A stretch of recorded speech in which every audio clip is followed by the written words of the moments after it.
राम राम, जय गौ माता।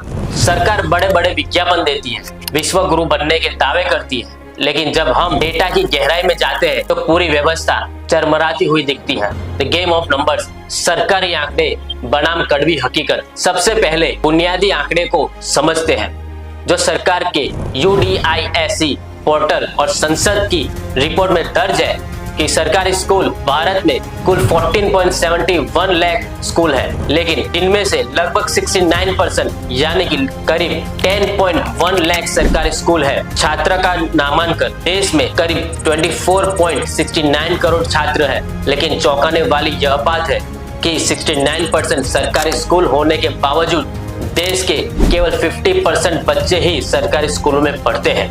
बाकी आधे बच्चे के माता पिता पेट काट कर उन्हें प्राइवेट स्कूलों में भेज रहे हैं। क्यों? क्योंकि उन्हें सरकार व्यवस्था पर भरोसा नहीं है।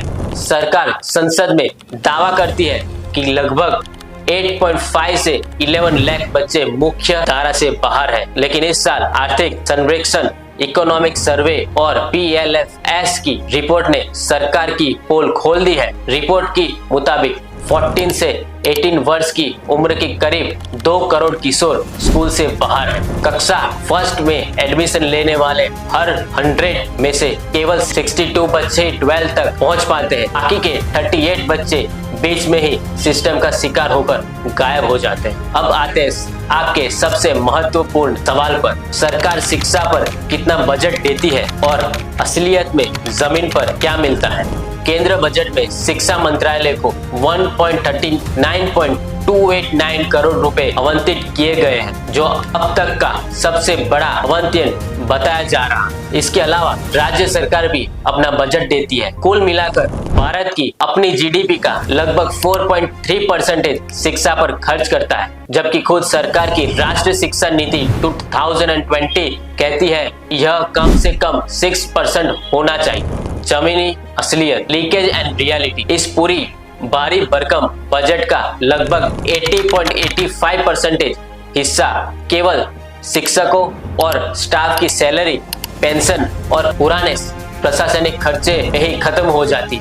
बदहाली के लिए चंद टुकड़े, स्कूलों के इंफ्रास्ट्रक्चर, नई टेक्नोलॉजी, आधुनिक लैब्स और बच्चों की सुविधाओं के लिए बजट का मुश्किल 15% से 20% हिस्सा बचता है। जो 15% पैसा ग्राउंड लेवल जैसे कि स्कूल मेंटेनेंस ग्रांट पर जाता भी है, उसका एक बड़ा हिस्सा लाल फित्तेशाही और स्थानिक भ्रष्टाचार की भेंट चढ़ जाता है। CAG की कई पुरानी रिपोर्ट में यह सामने आया है कि कई राज्य आवंटित फंड समय पर रिलीज ही नहीं होता, जिससे वह वित्तीय वर्ष के अंत में बिना इस्तेमाल हुए ही वापस हो जाता है। यानी कागज पर 1 लाख करोड़ दिखते हैं, लेकिन स्कूल की टूटी दीवार के लिए 10,000 रुपये भी नसीब नहीं होते। सरकार कहाँ निष्फल है? तथ्य के आधार पर देखा जाए तो सरकार इन 5 मंचों पर पूरी तरह से फेल है।